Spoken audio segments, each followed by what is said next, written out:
revient sur ce chiffre record des ruptures conventionnelles. Donc 437 700 ruptures ont été signées en 2018 selon la DARES, une hausse de près de 4% par rapport à l'année précédente. Le dispositif fonctionne à plein régime, si j'ose dire. Laurent Pietraszewski, bonsoir. Bonsoir. Vous êtes député LREM du Nord. Emmanuel Le Chypre, bonsoir. Bonsoir Karine.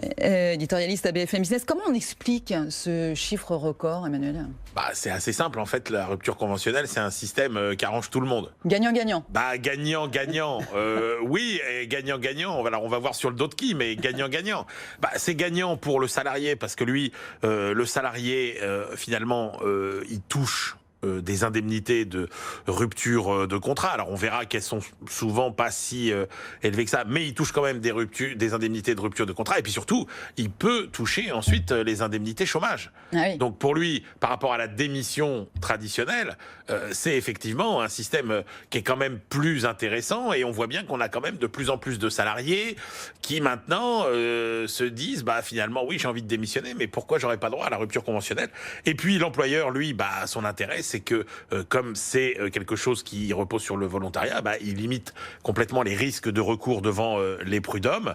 Et donc finalement, on voit bien que tout le monde y gagne. C'est simple, c'est un peu lâche aussi parce que ça évite de se poser parfois les vraies questions. C'est une solution de facilité qui évite de résoudre les vrais problèmes. Tout ça a un coût puisque tout ça se fait finalement aux frais de l'assurance chômage. Les derniers chiffres qu'on a, c'est 2015 qui évaluait le coût à 5 milliards sur 35 milliards d'indemnités versées, sachant qu'à l'époque, on n'était qu'à 250 000 ruptures conventionnelles par an, alors que là, on est plutôt à 430 000. Donc, c'est un coût certain pour l'assurance chômage. Est-ce qu'on peut dire qu'il y a une certaine connivence, finalement, entre employeurs et salariés ?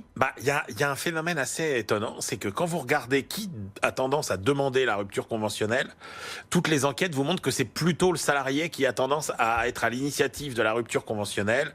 Alors ça dépend des études, mais globalement ça va de 2 tiers, 1 tiers, 2 tiers les salariés, 1 tiers le patron, à 56, 44.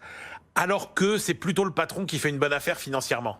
C'est-à-dire qu'en fait, il y a une espèce de leurre, et que quand on regarde finalement les indemnités qui sont versées aux salariés, pour beaucoup de salariés, c'est pas si extraordinaire que ça par rapport à ce qu'auraient été des indemnités de licenciement. Et le patron, lui, s'en sort plutôt pas mal. C'est un peu un paradoxe. Sylvain Maillard, autre député LREM, est un peu monté au créneau sur cette question-là. Laurent Pietraszewski, il a dit que c'était pas possible, qu'il fallait créer des garde-fous, que certains devaient en profiter, et surtout que ça coûtait cher. Quel est votre point de vue là-dessus ? Je rappelle juste, entre parenthèses, que vous avez été dans les ressources humaines, dans un grand groupe de distribution du Nord. C'est une question que vous connaissez un petit peu. Oui, puis j'étais le rapporteur de la loi sur le dialogue social, donc j'ai aussi une lecture à la fois opérationnelle, vous l'avez dit, de la vie de l'entreprise de tous les jours, mais aussi légistique en matière de décisions récentes, puisque ces ordonnances ont 18 mois, et qu'elles ont notamment réformé une part des dispositifs de licenciement. Moi, l'analyse que je fais est sur le fond assez proche de celle d'Emmanuel Le Chypre, mais je dirais pour une raison simple, c'est que le gagnant-gagnant, ça fonctionne. C'est-à-dire qu'il est... en fait, on est un pays où on a un petit peu de mal à penser que il vaut mieux contractualiser que judiciariser. Eh bien, quand on est avec une rupture conventionnelle, on contractualise, on se met d'accord sur les conditions du départ, il y a un différend, on le fait sans judiciariser, c'est-à-dire sans créer des difficultés qui peuvent être aussi des difficultés financières. N'oublions pas que l'entreprise, elle, peut porter peut-être plus facilement le coût d'une procédure judiciaire par rapport aux salariés. Et donc là aussi, il y a sans doute une forme de difficulté plus importante du côté du salarié qui fait qu'il a peut-être intérêt à être dans une négociation avec son employeur. Donc tel que c'est utilisé aujourd'hui, ça vous convient, le fait qu'il y en ait de plus en plus? Vous ne vous dites pas, peut-être que certains en profitent un petit peu, certains s'en vont pour créer leur entreprise, d'autres s'en vont peut-être pour aller ailleurs, puis d'autres s'en vont simplement pour se mettre au chômage, parce qu'il n'y a pas que les cadres qui font de la rupture conventionnelle. Est-ce que pour vous, on laisse en l'état, et puis finalement, comme expliquait Emmanuel Le Chypre, tant mieux parce que chacun y gagne, ou est-ce qu'il faut peut-être encadrer un peu plus tout ceci? Bon, mais le dispositif, d'abord c'est pas un dispositif très ancien, c'est un dispositif qui a une dizaine d'années, donc on le voit se développer, il progresse cette année encore, vous l'avez dit tout à l'heure dans vos titres, il progresse d'ailleurs assez significativement. Donc en fait, la question qu'on se pose c'est, est-ce que c'est inquiétant qu'il y ait plus de ruptures conventionnelles? Moi je trouve qu'il n'est pas inquiétant de voir que en France, on trouve plus facilement des accords lorsqu'on est en train train d'avoir une difficulté professionnelle, on trouve plus facilement un accord plutôt que d'être obligé d'aller au prud'homme. Donc moi, je suis pas inquiet de cette évolution. Je trouve d'ailleurs que c'est plus sain d'être dans une rupture conventionnelle que d'être dans une procédure de licenciement. C'est plus simple parce qu'on peut se dire les choses sans animosité, on peut les poser. Est-ce qu'il y en a trop? Attendez, c'est aussi un moyen de ne pas se dire les choses. C'est aussi un moyen de ne pas se dire les choses, c'est-à-dire qu'on met un peu d'argent au milieu et puis finalement, ça évite d'aborder franchement le patron, il est parfois un peu lâche parce qu'il dit bon ok, il y a des salariés qui viennent lui réclamer une rupture conventionnelle, ça se justifie pas. Et puis finalement, par lâcheté, il va dire oui pour se débarrasser un peu plus vite de son salarié et pas rentrer dans un bras de fer à... Ouais, vous avez moi, j'entends votre approche. Je dis pas que ça n'existe pas, des situations comme ça. Je suis assez pragmatique. J'en ai sans doute rencontré dans ma vie. Mais très franchement, je pense que on est plutôt sur des cas d'espèce que sur une généralité. La réalité, c'est quoi? Si vous êtes employeur, et alors j'avais la chance d'être salarié, mais de représenter l'employeur. Donc j'ai envie de dire, j'avais les deux casquettes. Bah, quand vous représentez l'employeur, vous êtes employeur. Ma foi, si vous avez un salarié qui est efficace, avec qui ça se passe bien, effectivement, vous n'avez aucune envie de lui concéder une rupture conventionnelle si bien vous la demandez. Et d'ailleurs, vous êtes tout à fait légitime dans cette position.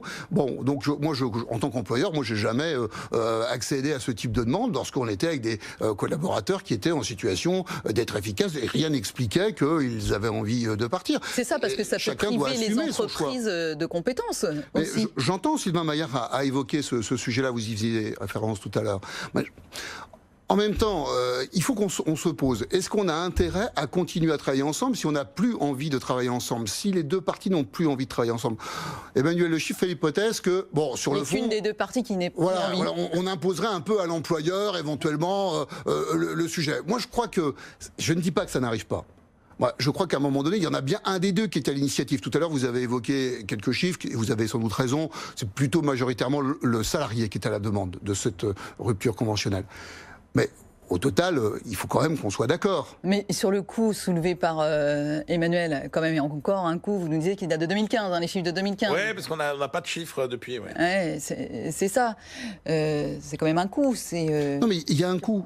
Après, les coûts, ils sont à mettre en face de quoi? Lorsque vous avez une collaboration avec un collaborateur qui se dégrade, ou lui-même n'est pas extrêmement mobilisé par son emploi, par son activité, vous vous doutez bien qu'il va être dans une situation où il va sans doute être un peu moins efficace, un peu moins intéressé, peut-être un peu moins assidu. Bon, donc la question c'est... Et bien sûr qu'il y a une question, en fait, Emmanuel Le Chypre me posait la question un petit peu, est-ce qu'on se dit les choses? Je crois que l'employeur a une responsabilité managériale, d'animation, d'encadrement de ses équipes. Donc effectivement, si la rupture conventionnelle, c'est le fait que l'employeur se dispense de faire du management, de l'animation, de l'accompagnement de ses collaborateurs, et que peut-être si on voulait voir de l'autre côté, c'est une façon pour le collaborateur de ne pas s'engager, c'est une vision... Pour moi, je ne dis pas qu'elle est inexistante, mais qui est un peu caricaturale quand même de la situation. En tout cas, c'est un point d'intérêt. Je ne dis pas qu'il faut changer les règles, mais c'est un point d'intérêt. Je ne sais pas quel est le bon nombre de ruptures conventionnelles, mais il faut y porter attention. Vous pensez rapidement pour terminer. Oui, parce qu'aujourd'hui, alors, il faut bien voir qu'en 2008, on n'avait pas un marché du travail qui était aussi souple que maintenant. C'est-à-dire qu'on n'avait pas eu les lois El Khomri, on n'avait pas eu les lois Pénicaud, et effectivement, c'était un moyen de flexibiliser un peu le marché du travail. Est-ce qu'aujourd'hui, quand vous regardez le rapport coût-efficacité finalement de ces ruptures conventionnelles, est-ce que dans le contexte actuel, c'est encore un dispositif qui vous paraît performant? L'analyse qualitative de la DARES sur ces chiffres-là est intéressante. On voit que ça profite à qui? Essentiellement à la population des employés. Oui. Et essentiellement à une population assez jeune, moins de 40 ans. Alors c'est là où on a le gros de ceux qui sont concernés par ce type de rupture conventionnelle. Voilà, je pense que c'est un indicateur. Ça veut dire que je pense que Sylvain Maillard faisait, lui, dans son intervention, plutôt allusion à des métiers de cadre supérieurs, voire de cadre experts en informatique. Maintenant, il faut se dire les choses. Bien sûr que vous avez droit à l'allocation chômage quand vous avez fait votre rupture conventionnelle. Mais l'allocation chômage, l'allocation de retour à l'emploi, ARE, c'est 57,4% de votre salaire brut. C'est pas, vous n'êtes pas à votre niveau de rémunération précédent. Donc il faut quand même raison garder. Personne ne souhaite gagner la moitié de ce qu'il gagnait en travaillant au chômage. C'est pas un choix. Ça promet des débats sympathiques entre vous. Merci beaucoup, Laurent Pietraszewski, en tout cas, d'être venu nous faire part de votre point de vue sur ce sujet, député LREM du Nord. Merci infiniment, Emmanuel Le Chypre, pour tous ces éclaircissements.